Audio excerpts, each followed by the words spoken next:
토트넘 호스퍼는 오는 24일 일요일 저녁 10시에 영국 런던에 위치한 에미레이트 스타디움에서 열리는 프리미어리그 6라운드에서 아스널과 북런던 더비를 치르는데요.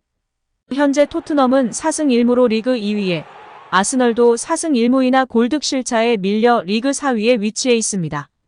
경기를 앞둔 토트넘의 분위기는 하늘을 찌를 듯한데요. 토트넘은 개막전 브렌트포드를 상대로 2대2로 비겼지만 이후 승승장구를 거듭하고 있습니다. 맨체스터 유나이티드를 홈으로 불러들여 2대0으로 완승을 거뒀고 본머스 원정에서도 클린시트를 달성하며 흐름을 탔습니다. 벌리전은 대량 득점으로 승리를 장식했습니다. 토트넘은 손흥민의 해트트릭과 크리스티안 로메로, 제임스 매디슨의 득점으로 5대2 대승을 거뒀습니다. 이후 어매치 휴식기를 거쳐 지난 16일 열린 셰필드 유나이티드와의 맞대결에서는 후반 추가 시간에만 2골을 넣으며 짜릿한 역전승을 거두며 찬사가 끊이질 않고 있습니다. 이러한 흐름 속에서 라이벌 아스널과 맞대결을 앞두게 됐는데요. 아스널 역시 시즌 초반 순항 중입니다. 노팅엄 포레스트와의 개막전에 2대1로 승리했고 크리스탈 팰리스를 상대로는 한 명이 퇴장당했음에도 1대0으로 웃었습니다. 풀럼전 2대2로 주춤하긴 했지만 라이벌 맨유를 3대1로 제압하며 분위기 반전을 이뤄냈습니다. 지난 라운드 에버턴 원정에서도 승리하며 무패 행진을 이어나가고 있는 상황인데요. 여기에 이스라엘 언론사 YNET 뉴스는 최근 솔로몬과의 밀착 인터뷰를 공개하며 화제가 되고 있는데요. 솔로몬은 토트넘은 꿈의 클럽이라며 여기서 멈출 생각은 없다고 결연한 모습을 드러냈습니다. 솔로몬은 고작 1년 6개월 전 내 모습과 지금의 내 모습은 너무 다르다며 토트넘으로 합류한 감회가 남다르다고 말했습니다. 솔로몬은 지난해 상반기 우크라이나 명문 구단 샤흐타르 도네츠크에서 뛰고 있었는데요. 샤흐타르는 돈바스 전쟁으로 홈구장을 기존 도네츠크의 돈바스 아레나에서 수도 키이우의 올림픽 경기장으로 옮겨 활용하고 있습니다. 그런데 솔로몬은 키이우에서 불이 나게 도망쳐야 했는데요. 지난해 2월 말 러시아가 우크라이나를 침공하면서 키이우에 폭격을 개시한 것이었습니다. 그는 키이우에서 도망쳐 나오며 러시아군 탱크가 도시에 진입하는 것도 목격했습니다. 솔로몬은 약 15시간을 도망친 끝에 우크라이나 서부 도시 리비우에 도착했습니다. 솔로몬은 밥도 못 먹고 휴대전화도 꺼진 상태로 추위에 시달리다가 모국 이스라엘 외교부가 보낸 호송 차량으로 폴란드에 입국할 수 있었습니다. 이제 솔로몬은 비싼 SUV를 타고 토트넘 훈련장으로 향하고 있습니다. 불과 18개월 만에 그의 상황은 180도 변한 것인데요. 일상이 악몽에서 달콤한 꿈으로 바뀌었습니다. 솔로몬은 2022년 여름 잉글랜드 프리미어리그 풀럼으로 임대 이적 형식으로 이적했습니다. 러시아의 우크라이나가 침공이 일어난 뒤 피파가 두 나라 리그에서 뛰는 선수들의 임시 자유계약 신분을 부여했기 때문인데요. 풀럼에서 24경기 5골로 활약한 솔로몬은 올 여름 FA 신분을 완전히 취득해 토트넘에 합류했습니다. 솔로몬은 프리미어리그는 세계 축구의 NBA라며 축구 종가의 최고 수준 리그의 찬사를 아끼지 않았습니다. 그는 그래서 스페인이나 이탈리아 선수들이 잉글랜드 중위권 팀으로 오는 것은 이해할 수 있는 일이라고 밝혔습니다. 이어 그는 토트넘 같은 빅클럽엔 한국인 주장 손흥민 같이 좋은 선수들이 많다는 말로 토트넘 유니폼에 대한 무게감을 절실히 느끼고 있다고 평했습니다. 솔로몬은 포지션이 윙어여서 손흥민, 데얀 쿨루세브스키, 이반 페리시치 등과 포지션 경쟁을 할 수밖에 없는데요.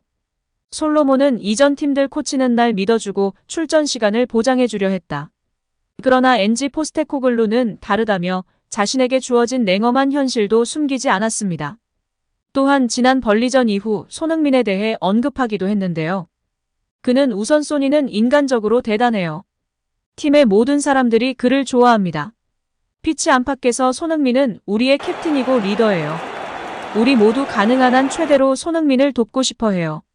모두가 손흥민의 경기력과 문전 앞에서의 마무리림을 능력을 잘 알고 있어요.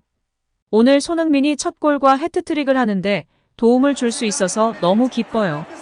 라고 말하며 팬들의 관심과 사랑을 받기도 했습니다. 이어 그는 최대한 팀을 돕고 싶어요. 그리고 스쿼드에서 중요한 선수가 되는 것이죠. 이제 시작했어요. 미래에는 그렇게 되길 바라고 있어요. 더 많이 팀을 도울 거예요. 라고 발언했었습니다. 이제 아스널전을 앞두고 있는데요. 지난 경기 너무 슛을 난사했었는데요. 이번 경기에서는 욕심 부리지 않고 적절한 패스와 연계 플레이를 기대하도록 하겠습니다. 여기에 아스널과 토트넘의 감독이 모두 펩 과르디올라와 관계가 있어 펩라인 더비라는 이야기도 들리며 팬들의 관심을 받고 있습니다. 아스널의 아르테타 감독은 펩 과르디올라의 수석 코치 역할을 했었습니다. 맨시티 시절 펩을 보좌하며 펩에게 많은 신임과 칭찬을 받았는데요. 아스날에서도 점유율을 바탕으로 강력한 압박과 공격력을 보여주고 있습니다. 지난 시즌 맨시티가 아니었으면 우승을 할 뻔도 해서 많은 팬들이 주목하기도 했었습니다. 포스테코글루 감독도 펩 전술에 대표되는 것 중 하나인 풀백을 인버티드 윙백으로 사용하며 중원의 숫자를 늘려 점유율을 높이는 전략을 그대로 사용하고 있는데요. 요코하마 재임 시절 맨시티 풋볼클럽 산하클럽으로 함께 경기하고 대화를 나누며 서로의 전술 철학에 크게 감명했던 일화는 유명합니다. 이후 셀틱에 부임할 당시에도 셀틱 구단주가 펩에게 감독 추천을 부탁했고 펩은 주저없이 포스테코글루 감독을 이야기했다고 합니다. 현재 현대축구의 전술 트렌드의 핵심인 펩 과르디올라의 영향을 받은 감독들이 이번에 아스널과 토트넘이라는 팀으로 북런던 더비를 치르기 때문에 그 어느 때보다 중요한 경기 중 하나로 꼽히고 있습니다. 과연 어느 팀이 승점 3점을 가져갈 수 있을지 귀추가 주목되고 있습니다. 여기에 토트넘이 포체티노 시절 2017년 이후 오랜만에 팬포럼을 개최했는데요.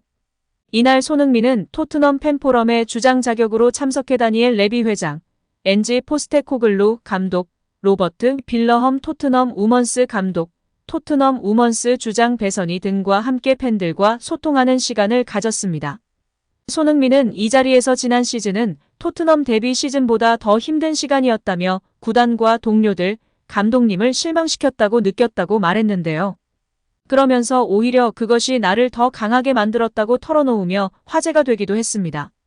손흥민은 2021년도 시즌 23골로 프리미어리그 득점왕에 오르며 최고의 시즌을 보냈으나 다음 시즌 부상을 당한 데 이어 안토니오 콘테 감독의 전술과 맞지 않는 모습 등을 보이며 기대 이하인 시즌 10골에 그쳤습니다. 손흥민은 또 주장으로서 가장 힘든 일이 무엇이냐는 질문을 받자 30명의 아이를 매일 돌봐야 하는 게 가장 큰 도전이라고 농담으로 받아쳤는데요. 손흥민은 현재 토트넘 주전 스쿼드 중에서 가장 나이가 많은 선수에 속합니다. 그는 이어 선수들 모두 충분히 프로페셔널하고 열심히 훈련하기 때문에 어려운 것은 없다. 나는 모범이 되길 원하고 선수들이 잘 따라와 주고 있어서 매우 수월하다고 전했습니다. 오늘도 시청해주셔서 감사합니다. 늘 건강하시고 더 좋은 영상으로 찾아뵙겠습니다. 구독과 좋아요도 잊지 마시고 부탁드립니다. 감사합니다.